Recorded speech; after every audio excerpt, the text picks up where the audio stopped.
Il y a une époque où j'attendais impatiemment les mises à jour, c'est-à-dire que j'allais vraiment rechercher les mises à jour de smartphone en espérant avoir des nouveautés. On veut du frais, on veut du neuf. Et ben ça va venir parce que Android 13 arrive sur vos smartphones et je vais vous dire qu'est-ce qu'il y a de nouveau.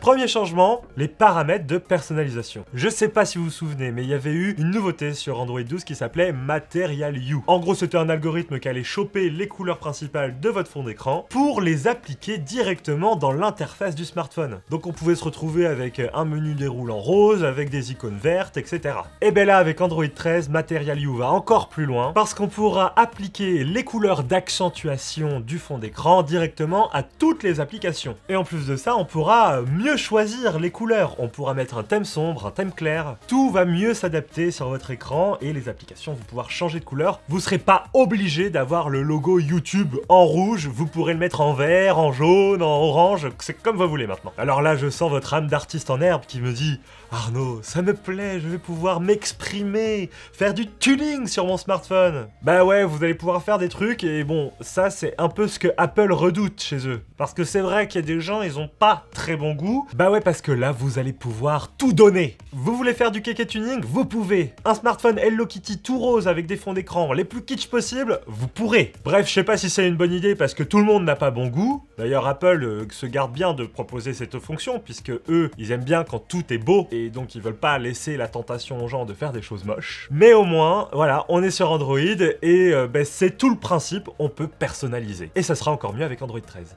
Autre nouveauté, l'ajout de paramètres rapides dans le menu déroulant. Bah ouais, vous savez, quand vous glissez vers le bas, il y a les paramètres du Wi-Fi, du NFC, du Bluetooth, des données mobiles, etc., etc. Et ben là, Android va permettre aux applications tierces de proposer leurs propres petites tuiles. Donc par exemple, WhatsApp, envoyer un nouveau message, et donc vous pourrez avoir un bouton directement dédié à une application. Alors ça se faisait déjà un petit peu sur les anciennes versions d'Android, et lorsque vous installerez votre nouvelle application, il va mettre en avant ces nouvelles tuiles que vous pourrez intégrer dans votre menu déroulant. Donc ça peut être pas mal pour prendre un snap rapidement, envoyer une photo sur WhatsApp, ou même directement lancer une playlist sur Spotify. D'ailleurs, en parlant de musique, le lecteur de contenu audio ou vidéo va changer dans le menu déroulant. On va avoir quelque chose de plus esthétique, avec la pochette d'album affichée en arrière-plan, et donc, comme je dis auparavant, quelque chose de plus personnalisé selon le contenu que vous consommez. Allez, on enchaîne avec une autre nouveauté autour des notifications qui apparaissent sur votre écran. Bah ouais, parce que jusque-là, quand vous installiez une nouvelle application, elle pouvait se permettre de vous envoyer des notifications à tout va, et c'était à vous d'aller directement dans les paramètres pour lui dire « En fait, non, je veux pas ça ». Et bien là, tout va changer parce que quand vous installerez une nouvelle application, directement Android 13 va vous indiquer quelle est la fréquence des notifications de l'application et va vous permettre à la première ouverture de choisir cette fréquence-là. Vous pourrez même mettre pas du tout ou un petit peu plus, ça, vous pourrez régler dès le début. Ça sera pas la surprise lorsque vous utiliserez l'application, quoi. Ensuite, on a aussi une nouveauté autour de la confidentialité de vos fichiers. Pour la faire simple, vos photos et vos vidéos ainsi que les fichiers audio seront séparés. En termes de confidentialité, ça sera vraiment deux entités différentes. Ce qui fait que si un lecteur audio veut aller choper un fichier audio, il n'aura pas forcément l'autorisation d'aller voir les photos et les vidéos, alors qu'avant c'était le cas. Par exemple, vous ouvrez VLC et vous pouvez lui dire « Écoute Coco, je ne veux pas que tu aies accès aux fichiers audio parce que c'est des enregistrements personnels », il n'y aura pas accès, vous pourrez mieux sélectionner les accès des applications. Et c'est pas plus mal comme ça. Voilà, qu'ils sachent pas tout.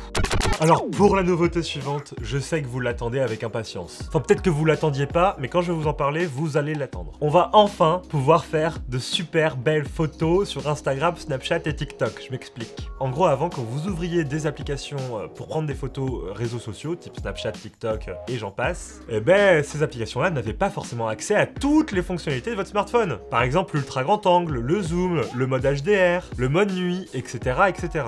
Et bien là, Google a annoncé qu'avec Android 13, il travaillait avec plus de 15 constructeurs sur plus de 150 modèles de smartphones pour que directement les applications Snapchat, TikTok, Instagram et j'en passe aient accès à tous les algorithmes liés au module photo. Parce qu'avant, c'était pas du tout le cas. Donc avec Android 13, si vous avez le smartphone compatible et que l'application se met bien à jour, potentiellement avec Snapchat, vous pourrez utiliser l'ultra grand angle, le zoom, le mode HDR, peut-être le mode nuit. Et ça, j'ai envie de vous dire, il était tant. C'était pas le cas chez Apple, mais c'est vrai que Apple avait fait des partenariats avec ces applications-là pour pouvoir utiliser réellement les algorithmes du smartphone. Ils allaient pas jusqu'à utiliser les différents modules photo, mais au moins, il y avait les algorithmes. Là, il y avait des constructeurs qui avaient fait des initiatives un peu personnelles, style Samsung, qui avait vraiment travaillé main dans la main avec Instagram et Snapchat pour pouvoir proposer les algorithmes aux applications. Mais là, ce qui est réellement intéressant, c'est que ça va être directement intégré à l'OS d'Android 13, et donc potentiellement tous les smartphones Android pourront en profiter un jour.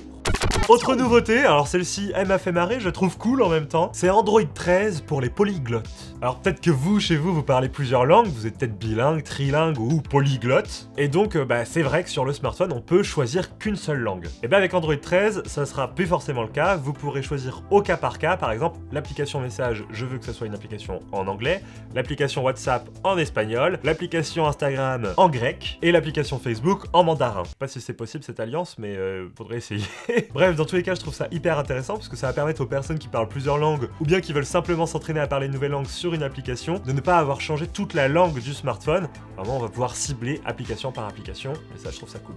Allez, on enchaîne avec une autre nouveauté et là, ça concerne les écouteurs et les casques sans fil. Bah ouais, parce qu'ils sont connectés via le Bluetooth et forcément, Android a sa part de travail sur la gestion du Bluetooth. Alors, on n'a pas testé, mais Google a annoncé des améliorations, notamment au niveau de la latence. Donc quand vous jouez aux jeux vidéo, que vous regardez une série, il y aura moins de décalage entre l'image et ce que vous entendez dans vos écouteurs. Un basculement automatique des sources, donc ça c'est essentiellement si vous connectez une nouvelle enceinte ou bien que vous voulez passer de l'audio de votre écouteur à passer au haut-parleur du smartphone, et la gestion de l'audio spatial. Vous savez, l'audio spatial, c'est ce que Apple a mis en place il y a de ça quelques années. En gros, il y a des gyroscopes directement intégrés dans les écouteurs et ils peuvent donc savoir quelle est la position de votre tête par rapport au smartphone que vous regardez. Et en fonction de la position de votre visage par rapport au smartphone, les écouteurs vont pouvoir ajuster la stéréo et vous faire croire à une spatialisation de ce qu'il y a autour de vous. C'est une technologie qui est hyper prometteuse, même si elle est assez peu utilisée finalement chez Apple, et ben les contenus arrivent quand même,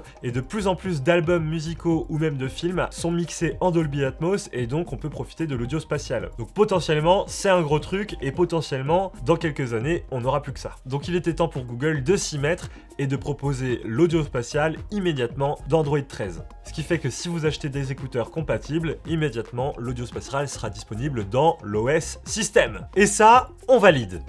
Une autre petite nouveauté qui était déjà disponible chez certains constructeurs, mais là ça va être pour tout Android, c'est les avertissements sur l'utilisation de la batterie. Alors là en fait, si une application va consommer énormément en arrière-plan, que ce soit un jeu style Pokémon Go ou une application que vous aviez lancée il y a longtemps mais qui s'est jamais fermée, et bien il va vous avertir, il va vous envoyer une petite notification en mode oh ouais, Pokémon Go il consomme 2 fois plus que les autres applications, il y a un souci, si c'est volontaire tu peux garder mais sinon tu le fermes tout de suite, parce que là ta batterie elle va être foutue. Avec ça, Android 13 ajoutera un nouveau widget de la gestion de la batterie, donc immédiatement sur votre écran d'accueil vous pourrez avoir la gestion de la batterie, qui consomme, ce qui consomme pas, etc. etc.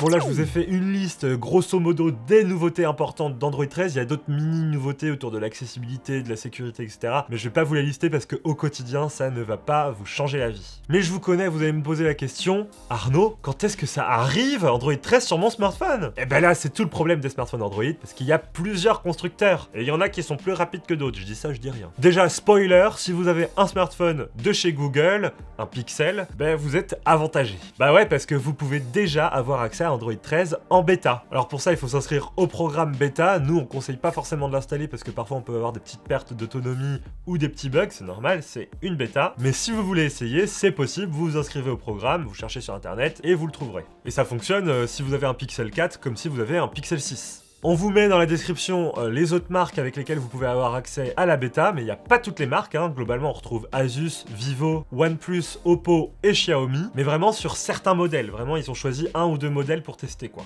Mais la version finale d'Android 13 devrait être sortie à la rentrée, donc fin août, début septembre, ça devrait arriver. Et ce qui fait que là, maintenant, ce sera aux constructeurs de directement l'intégrer sur tous leurs anciens smartphones et sur leurs prochains smartphones. Si je prends l'exemple de Samsung, je suppose que sur le Galaxy S23, on aura aura Android 13, et sur le S22, S21, S20, faudra peut-être attendre un petit peu le temps qu'ils bossent et qu'ils nous envoient la version. Après, il y a d'autres marques, que ce soit Asus, Xiaomi ou même d'autres, qui peuvent être parfois très rapides à balancer Android 13 après la sortie. Mais tout ça, c'est qu'une affaire de il faut bosser, et il y a des gens chez les marques qui sont là pour essayer de retranscrire Android 13 sur votre smartphone et faire en sorte que ça ne pose pas de soucis. Dans tous les cas, il y a un planning des mises à jour constructeur par constructeur. On vous met un lien dans la description si ça vous intéresse. Bref, merci d'avoir regardé cette vidéo, j'espère que ça vous aura plu. N'hésitez pas à nous dire dans les commentaires quelles sont les nouveautés qui vous intéressent le plus. N'hésitez pas à vous abonner à la chaîne YouTube, parce qu'on essaye de faire 3 vidéos par semaine et c'est pas une mince affaire, mais on est là, donc n'hésitez pas à nous soutenir, ça fait toujours plaisir. On se retrouve aussi sur tous les autres réseaux sociaux, Instagram, Twitter, Facebook, TikTok et j'en passe. Vive la technologie, vive Android et vive les smartphones. Ciao!